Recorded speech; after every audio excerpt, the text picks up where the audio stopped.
YCP అధినేత జగన్మోహన్ రెడ్డికి నారా లోకేష్ రూపంలో భారీ షాక్ తగలబోతోందా? యువగాలం ముగింపు సభలో ఆ 6 వైసీపీ ఎమ్మెల్యేలు పాల్గొనబోతున్నారా అంటే అవుననే సమాధానం ఇస్తున్నారు కొంతమంది రాజకీయ విశ్లేషకులు. ఇక ఇదే అంశానికి సంబంధించి మనతో మాట్లాడేందుకు ప్రముఖ రాజకీయ విశ్లేషకులు కృష్ణకుమారి గారు మనతో ఉన్నారు. మేడంతో మాట్లాడదాం. మేడం నమస్తే అండి. నమస్తే మేడం, వైసీపీ అధినేత జగన్మోహన్ రెడ్డికి నారా లోకేష్ రూపంలో ఒక బిగ్ షాక్ తగలబోతోందా? యువగాలం ముగింపు సభలో ఆ 6 వైసీపీ ఎమ్మెల్యేలు పాల్గొనబోతున్నారా అంటే ఏం చెప్తారు మేడం? ఆ మధ్య 40 మంది ఎమ్మెల్యేలు టచ్లో ఉన్నారన్నారు. 40 మంది టచ్లో ఉన్నారు, కానీ 6 మాత్రం ఇప్పుడే బయటకు వచ్చేసి ముగింపు సభలోకి వెళ్ళబోతున్నారంటూ కూడా ఒక వార్త ఇప్పుడు సోషల్ మీడియాలో చక్కర్లు కొడుతున్న నేపథ్యంలో నిజంగా ఈ వార్తలో వాస్తవం ఉందా అంటే ఏం చెప్తారు? ఇప్పుడు ఈ లెక్కన ఈ 6 ఎమ్మెల్యేలు వచ్చారనుకోండి, జగన్మోహన్ రెడ్డి పరిస్థితి ఏమవుద్దంటే బిగ్ షాక్ కాదు, బిగ్ షాట్ అయింది జగన్మోహన్ రెడ్డికి. ఇప్పుడు పోయినసారి ఇలాంటి వార్తలు వస్తేనే పాపం ఆయన ఉల్లిపాయకిన్ను బంగాళదుంపకి తేడా తెలియని పరిస్థితిలోకి వెళ్ళిపోయాడు. పాపం ఆయన అంత గందరగోళం పడిపోయాడు. ఆయన మంత్రివర్గంలో వాళ్ళు కూడా సీదిరి అప్పలరాజు దగ్గర నుంచి ఇట్లాంటి వాళ్ళందరూ ఏం మాట్లాడుతున్నారో తెలియకోకుండా గందరగోళానికి గురైన పరిస్థితి ఉంది. మరి ఈ పరిస్థితుల్లో 6 గనక బహిరంగంగా, అంటే 40 మంది టచ్లో ఉన్నారు తెలుగుదేశానికి అన్నది కూడా ఒక పెద్ద వార్తే. ఇలా 6 ఓపెన్గా బయటకు వచ్చి ఆ సభకు వస్తారు అన్నది కూడా ఒక రకంగా పెద్ద వార్తే. ఇప్పుడు సర్వత్రా చర్చనీయాంశంగా మారింది. సర్వత్రా చర్చనీయాంశం. అయితే నాలాంటి వాళ్ళు ఏం కోరుకుంటారంటే, నాలాంటి వాళ్ళే కాదు, ప్రజాస్వామ్యాన్ని గౌరవించే వాళ్ళు ఎవరైనా సరే, చట్టాన్ని గౌరవించే వాళ్ళు ఎవరైనా సరే, అసలు ఈ దూకటాలు ఎందుకండి? అసలు ఎందుకు దూకాలండి?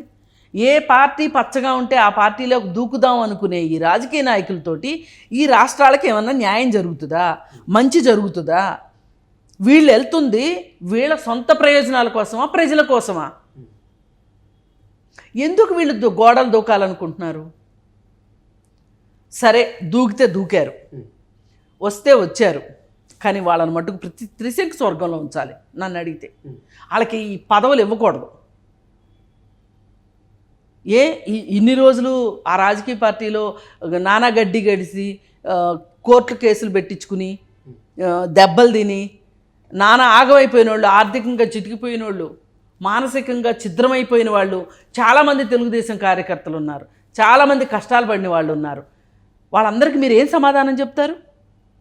రానివ్వండి, వస్తే సాధారణ సభ్యులుగా చేరమనండి, అందుకు ఇష్టమైతే రమ్మనండి, లేదంటే లేదు. ఆ చెత్తను అక్కడే చావనివ్వండి. ఆ బాధ ఏదో ఆయనే పడతాడు. మీకేం తక్కువ? మీకు అభ్యర్థులు తక్కువయ్యారా? క్యాడర్ తక్కువైందా? ఏం తక్కువైందని వచ్చే వాళ్ళందరినీ, స్వార్థపరులందరినీ ఎందుకు తీసుకుంటారు? పోయినసారి ఇలా వచ్చిన వాళ్ళని తీసుకునే తెలుగుదేశం తప్పు చేసింది. నన్ను అడిగితే తీసుకోకూడదు. అసలు ఏమాత్రం నికార్సైన రాజకీయాలు చెయ్యాలనుకున్న వాళ్ళు, ఆ రాజకీయ నాయకుడికి నికార్సైన బుద్ధి లేకపోవచ్చు, ఈ తీసుకునే వాళ్ళకు కూడా బుద్ధి ఉండాలంటాను నేను. అది ఇది ఎంత పెద్ద మాట అవనివ్వండి, చిన్న మాట అవనివ్వండి. కానీ అంటే 3 రోజుల క్రితం మేడం చంద్రబాబు గారు కూడా ప్రజా వ్యతిరేకత ఉన్నటువంటి ఎమ్మెల్యేలు వైసీపీ నుంచి మన సైడ్ వచ్చేందుకు ప్రయత్నం చేస్తున్నారు, వాళ్ళు మనకెందుకు, అసలు ఆ పార్టీకే అవసరం లేని వాళ్ళు మనకెందుకు అన్నట్లుగా కూడా కొన్ని వ్యాఖ్యలు చేశారు. ఈ నేపథ్యంలో మరి ఈ 6 ఎమ్మెల్యేలను ఎందుకు తీసుకుంటారు, ఎందుకు వెళ్తారు అంటే ఏం చెప్తారు? వస్తే వచ్చారు, వాళ్ళకి మటుకు టిక్కెట్లు ఇవ్వడానికి వీల్లేదు. అప్పుడే ప్రజలకి అసలు మా గురించి ఆలోచించే ఒక ప్రతిపక్షం ఉంది, ఈ ప్రతిపక్షాన్ని అధికార పక్షంలోకి తీసుకొద్దాం అనుకుంటారు. ఇప్పుడు ఆ పార్టీలోంచి వచ్చిన వాళ్ళు ఈ పార్టీలోనే ఉన్నారు అంటే, ఈ పార్టీ కూడా అధికారంలోకి వచ్చింది అనుకోండి, అదే పరిపాలన కదా ఇచ్చేది. ఈ మాత్రం ఆలోచించరు ప్రజలని అనుకుంటారు వీళ్ళు. కానీ ప్రజలు ఎంత స్పష్టంగా ఆలోచిస్తారో, ఎంత సునిశ్చితంగా ఆలోచిస్తారో మీకు తెలంగాణ ఎలక్షన్స్ చూపించినాయి. ఇప్పుడు హైదరాబాద్ చుట్టుపక్కల రంగారెడ్డి జిల్లా ఓటర్లు ఒక రకంగా స్పందించారు, ఊర్లలో ఓటర్లు ఒక రకంగా స్పందించారు. తేడా గమనించారు కదా? ఎవరి ఆలోచన విధానం వాళ్ళకుంది. అట్లాగే ఆంధ్రప్రదేశ్లో మాత్రం ఆలోచించే వాళ్ళు ఉండరా? అసలు మీకు ఎందుకండి? ఆ ఎద్దు మంచిదైతే ఆ ఊర్లోనే అమ్ముడయ్యేది, ఈ ఊరు ఎందుకు రావాలి? వాళ్ళని అక్కడే ఉండనివ్వండి. లేదు అనుకుంటే వచ్చి సాధారణ సభ్యుల్లాగా చేరాల్సిందే, కానీ వాళ్ళకి టికెట్లు ఇవ్వకూడదు. ఇది ప్రాథమిక సూత్రం రాజకీయాల్లో. ఇది ఈ సాంప్రదాయాన్ని కొనసాగించండి. ఇప్పుడు పార్టీ ఫిరాయింపుల చట్టం వచ్చింది మనకి. అవును. పార్టీ ఫిరాయింపుల చట్టం వస్తే దానిలో ఏమి లొసుగులు ఉన్నాయా అని వెతికి ఇవన్నీ చేస్తుంది ఎవరు? రాజకీయ పార్టీలే. వీళ్ళ స్వార్థమే అలా చేయిస్తుంది. ఒక చట్టం వచ్చిందంటే చట్టాన్ని మీరు కూడా గౌరవించకపోతే సామాన్య ప్రజలు ఎట్లా గౌరవిస్తారు? అసలు ఒక పార్టీలో పోటీ చేసి గెలిచి కొన్నాళ్ళు ఉన్న తర్వాత రాజీనామా చేసి మళ్ళీ ఎలక్షన్కి వచ్చి మళ్ళీ పోటీ చేసి మళ్ళీ గెలవడమో ఓడిపోవడమో జరగటమో అనేది అసలు ఎట్టి పరిస్థితుల్లో ఒప్పుకోవటానికే వీల్లేదు. ఇది కూడా ఈ విధానము కరెక్ట్ కాదు. ఇలా ఎలక్షన్లు వచ్చిన సందర్భంలో ఆ పార్టీ నుంచి ఈ పార్టీకి గోడలు దొగటం ఇవన్నీ కూడా కాదు. ఏది ఏమైనప్పటికీ ఒక సంతోషకరమైన విషయం ఏంటి అంటే ఈ మొత్తం హోల్ అండ్ సోల్ దీంట్లో ఆ పార్టీకి మనుగడ తగ్గుతుంది, పలుకుబడి తగ్గుతుంది, అక్కడ ఉంటే ఆ పార్టీ ప్రతిష్ట మసకబారినందువల్ల మన ప్రతిష్ట కూడా మసకబారుతుందేమో అనే ఒక భయంతోటో లేకపోతే ఒక రకమైన ఆలోచనతోనో కొంతమంది అటు నుంచి ఇటు వస్తున్నారు అంటే ఎంతో కొంత అక్కడ బలం తగ్గుతుందనే అర్థం.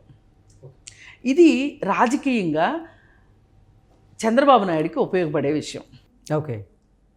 ఇలా రాజకీయంగా ఉపయోగించుకోవాల్సిందే తప్పితే దీన్ని అంటే ఎప్పుడైనా ఎత్తుగడలో వ్యూహాలు అనేవి ఏ రాజకీయ పార్టీ చేసినా ఎదురు పార్టీ ఏం చేస్తుందనేది చూసే చేస్తారు. అవును. మేనిఫెస్టోలు ప్రజల కోసం చేస్తారు, కానీ ఈ వ్యూహాలు ఎత్తుగడలు మట్టుకు మన పార్టీని బలపరుచుకోవాలనే ఉద్దేశంతో మనకి ప్రజల్లో పలుకుబడి పెంచుకోవడం కోసమే, ఓట్ల కోసమే ఆ పార్టీని దెబ్బతీస్తేనే కదా మనం ముందుకొచ్చేది.